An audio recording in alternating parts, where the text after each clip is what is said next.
नैना और सुजीत दोनों की हाल ही में शादी हुई होती है। दोनों शिमला से हनीमून मनाकर घर की तरफ जा रहे होते हैं। ओ मेरे दिल की चैन, चैन आए मेरे दिल का दुआ कीजिए। तू तू है वही दिल ने जैसे अपना कहा, तू है जहाँ मैं हूँ वहाँ, अब तो ये जीना तेरे बिन है सजा। हो मिल जाए इस तरह दो लहरें जिस तरह, फिर हो ना जुदा, हाँ ये वादा रहा। अब बस 2 घंटे का सफर है, उसके बाद हम अपने घर पहुंच जाएंगे। अरे माँ जी का वीडियो कॉल है। ओफो, ये माँ और प्रतीक भी ना हमारे रोमांस के बीच आ जाते हैं। चुप रहो, उन दोनों के सिवा है ही कौन हमारा। उन दोनों को हमारी चिंता हो रही होगी। मैं वीडियो कॉल उठा लेती हूँ। जी माँ जी, देवर जी, हम दोनों निकल चुके हैं, बस 2 से 3 घंटे में पहुँच जाएंगे। ठीक है बहू। सुजीत बेटा, ठीक से गाड़ी चलाना और जल्दी आ जाओ आप। और हाँ भैया भाभी, हमारे लिए शिमला से कुछ लाए हैं या नहीं? अरे छोटे, कुछ नहीं, बहुत कुछ लाए हैं। अब हम दोनों के पास केवल 2 से 3 घंटे ही हैं, फिर हमारा हनीमून खत्म हो जाएगा। स्पेंड करने देना ठीक से।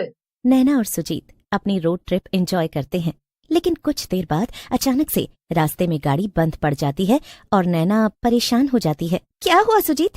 अरे यार, टायर पंचर हो गया है। यहाँ तो दूर दूर तक कोई नजर नहीं आ रहा है, तो गैरेज की क्या ही उम्मीद रखें। ये देखो सुजीत, यहाँ पर एक बोर्ड है। उस बोर्ड पर जीवनपुर लिखा होता है।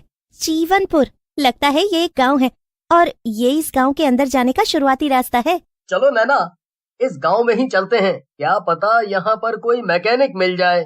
नैना और सुजीत दोनों उस गांव में कदम रखते हैं, तभी अचानक से तेज हवा चलने लगती है और हर तरफ काले बादल छा जाते हैं।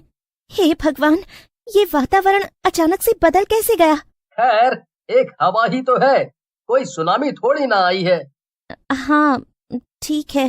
फिर वो दोनों गांव में आगे चलते हैं, लेकिन वो गांव पूरी तरह खाली होता है। वहाँ कोई इंसान या जानवर नहीं होता। हर तरफ गहरा सन्नाटा था। अरे, इस गांव में तो दूर दूर तक कोई भी नजर नहीं आ रहा है सुजीत। कुछ दरवाजे खुले हैं, कुछ बंद हैं। सामान तो है पर लोग नहीं। लगता है गांव में कहीं कोई बहुत बड़ा कार्यक्रम हो रहा है। मैं जानती हूँ, गांव में जब भी कुछ बहुत बड़ा होता है ना, तो सारे गांव वासी वहाँ पर चले जाते हैं। आज भी इस गांव के लोग वहीं गए होंगे शायद। हाँ नैना, शायद तुम सही कह रही हो। हमें आगे चलते रहना चाहिए। मुझे उम्मीद है कि हमें कोई न कोई जरूर मिल जाएगा। वो दोनों आगे चलते ही जाते हैं कि तभी वहाँ उन्हें गर्मा गर्म स्वादिष्ट पाव भाजी की खुशबू आती है। आहा, क्या बात है सुजीत, यहाँ पास में ही कोई बढ़िया सी पाव भाजी बना रहा है लगता है। यार, इस खुशबू से तो मेरे मुंह में पानी की बाढ़ आ गई। सुजीत, सब कुछ छोड़ो, सबसे पहले हम दोनों जाकर पाव भाजी खाते हैं। चलो, इस खुशबू को फॉलो करो। अरे पर, ओफो नैना, तुम भी ना एक नंबर की भुक्कड़ हो। तुम्हें जो बोलना है बोलो, मैं तो पाव भाजी खाकर ही रहूंगी और मेरे साथ तुम्हें भी खानी होगी, समझ गए? वो दोनों उस खुशबू को फॉलो करते करते एक छोटे से ढाबे तक पहुंच जाते हैं। वो खुशबू उसी ढाबे में से आ रही होती है। वहाँ पर एक महिला पाव भाजी बना रही होती है। गुमनाम है कोई, बदनाम है कोई, किसको खबर कौन है वो, अनजान है कोई। बाप रे, इस औरत को कोई और गाना नहीं मिला था क्या, जो ये इतना डरावना गाना गा रही है? उतने में पाव भाजी बनाने वाली चंद्रिका नैना और सुजीत को कहती है, देख क्या रहे हो, खाना है तो आ जाओ ना, 2 लोगों के लिए टेबल खाली है। जी ठीक है। नैना और सुजीत उस ढाबे में बैठकर मजे से पाव भाजी खाते हैं। वाह वाह, आज तक मैंने ऐसी पाव भाजी नहीं खाई। इस पाव भाजी को खाकर तो दिल गार्डन गार्डन हो गया। क्यों सुजीत? धन्यवाद। और खाना? नहीं नहीं, 10 पाव खा लिए हैं, और खाएंगे तो पेट फट ही जाएगा।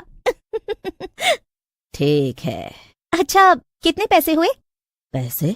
हाँ हाँ, अब हमने आपके ढाबे की पाव भाजी खाई है तो हमें उसके बदले में आपको पैसे तो देने पड़ेंगे ना। नहीं, मेरे ढाबे में पाव भाजी खाने के बदले मैं पैसे नहीं जान लेती हूँ। क्या? सही सुना। चंद्रिका इतना कहकर एक चुड़ैल का रूप ले लेती है। ये सब देख नैना और सुजीत के रोंगटे खड़े हो जाते हैं।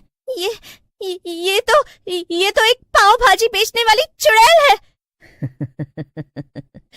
ये सब मेरा छलावा था। अब तुम्हारा भी वही हाल होगा जो इस ढाबे में आए हर व्यक्ति का होता है। और हाँ, इस गांव के लोगों का भी तो वही हाल हुआ था। क्या? हाँ, मैंने ही इस गांव के लोगों को मारा है। और ये गांव इतना सुनसान इसलिए है क्योंकि सबने मेरे हाथ की पाव भाजी खाई थी, जिसके बाद वो सब मर गए। चुड़ैल चंद्रिका अपनी कहानी सुनाने लगती है। 5 साल पहले चंद्रिका जीवनपुर की सबसे प्रसिद्ध पाव भाजी वाली थी। सभी उसके ढाबे पर चटकारे लेते हुए पाव भाजी खाया करते थे। चंद्रिका का इस दुनिया में और कोई नहीं था। उसके ढाबे पर दिन रात ग्राहकों का आना जाना लगा रहता था। उसका सब अच्छा चलते देख उसकी पड़ोसन शीला को उससे जलन होने लगी और उसने उसकी पाव भाजी में मिलावट कर दी, जिसके बाद चंद्रिका की पाव भाजी खाकर सभी बीमार पड़ने लगे और सभी ने चंद्रिका को ही इस सब का दोषी ठहराया। ये सब इस चंद्रिका के कारण ही हुआ है। पूरा गांव बीमार हो चुका है। कुछ लोग जिंदगी और मौत से लड़ रहे हैं। तुम्हें कुछ शर्म है या नहीं? मेरा विश्वास कीजिए, मैंने कुछ नहीं किया है। मैं आज तक अपना काम पूरी ईमानदारी से ही करती आई हूँ, अपनी स्वर्गवासी माँ की सौ। बीमार हुए लोगों में से 2 से 3 लोगों की मौत भी हो गई, जिसके बाद सरपंच ने गुस्सा होकर अब चंद्रिका को जिंदा जलाने की सजा सुना दी और उसे पेड़ से बांधकर पूरे गांव के सामने जलाया गया, जिसके बाद मरकर वो एक चुड़ैल बन गई। और तब उसने शीला को अपने आप से कहते हुए सुन लिया। बड़ी हवा में उड़ रही थी ना वो चंद्रिका की बच्ची, अब हवा में ही गुम हो गई। सबको लगता है कि उसने ही पाव भाजी में मिलावट की थी, लेकिन असल में तो उस पाव भाजी में मैंने मिलावट की थी। तेरी इतनी जुर्रत, नालायक जल कुकड़ी कहीं की। तेरे कारण पूरे गांव ने मुझे गलत समझा और जिंदा जला दिया। अब मैं तुझे छोड़ूंगी नहीं। अब तेरे साथ साथ पूरा गांव मरेगा। चंद्रिका शीला को मार देती है और वो साथ साथ अब एक एक करके पूरे गांव के लोगों को भी मार देती है।